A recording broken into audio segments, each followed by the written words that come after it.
तो हाल ही में यूपीएससी परीक्षा के परिणाम घोषित हो गए हैं, जिसमें मध्य प्रदेश की निवाड़ी जिले के किस्टोन ग्राम की ऋतु यादव ने 470वीं रैंक हासिल प्राप्त की है, जिसमें उनका आईपीएससी पद पर चयन हुआ है और अपने जिले का नाम रोशन किया है। मैंने इस साल अपनी यूपीएससी सिविल सेवा एग्ज़ाम में 470वीं रैंक हासिल की है। किस पद का चयन हुआ है और कब हुआ है और कहाँ से हुआ है? मैम, मेरा इस बार आईपीएस में इंडियन पुलिस सर्विस में सिलेक्शन हुआ है और मेरा भोपाल से सिलेक्शन हुआ है कब हुआ है? इस 2023 में। आपने पढ़ाई कहाँ से शुरुआत की? मैम, मैं पहले तो पृथ्वीपुर के अल्फोंसा स्कूल में क्लास 3 तक थी, फिर हम भोपाल गए तो क्लास 4 से लेके 12वीं तक मैंने भोपाल से तैयारी की और अपनी ग्रेजुएशन और पोस्ट ग्रेजुएशन भी भोपाल से ही की है।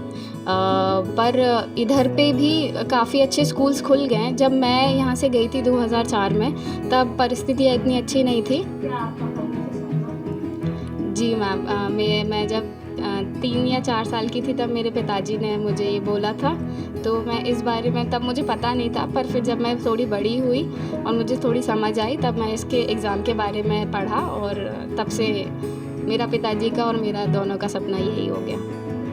आपने इसमें किस तरह का संघर्ष लिया पढ़ाई को लेकर के? कितने समय देती थी पढ़ाई में? मैम, मैं लगभग रोज़ 10 से 12 घंटे पढ़ती थी और मेंस के दौरान ये 15 घंटे भी हो जाता था, क्योंकि एग्ज़ाम का रिक्वायरमेंट ऐसा होता है कि लगातार 5 से 6 दिन 2-2 पेपर होते हैं जो 6 घंटे हमको लिखना रहता था, तो उसके लिए हमें उतनी लेवल की तैयारी करनी पड़ती थी।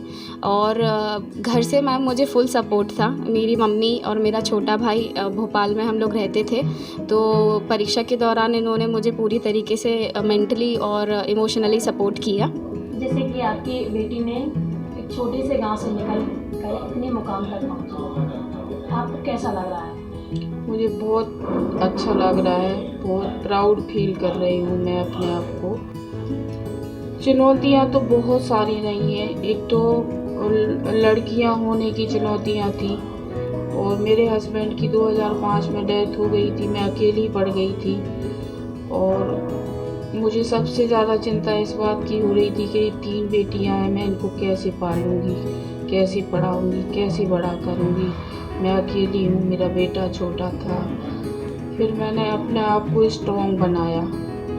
स्ट्रॉन्ग बना के मैंने बोला कि मुझे मेरा फ्यूचर ही मेरी बेटियां हैं। मुझे बेटियों को अपने पैरों पे खड़ा करना है। क्योंकि मेरे हस्बैंड नहीं थे तो मैंने इनका सपोर्ट किया, इनने मेरा सपोर्ट किया। मैं एकदम टूट गई थी, मुझे लग रहा था मुझे जीना ही नहीं चाहिए, पर इनके लिए मैंने अपने आप को स्ट्रॉन्ग किया। मैं जी इनके लिए, इनको पढ़ाया, बहुत मेहनत की, बहुत स्ट्रगल किया।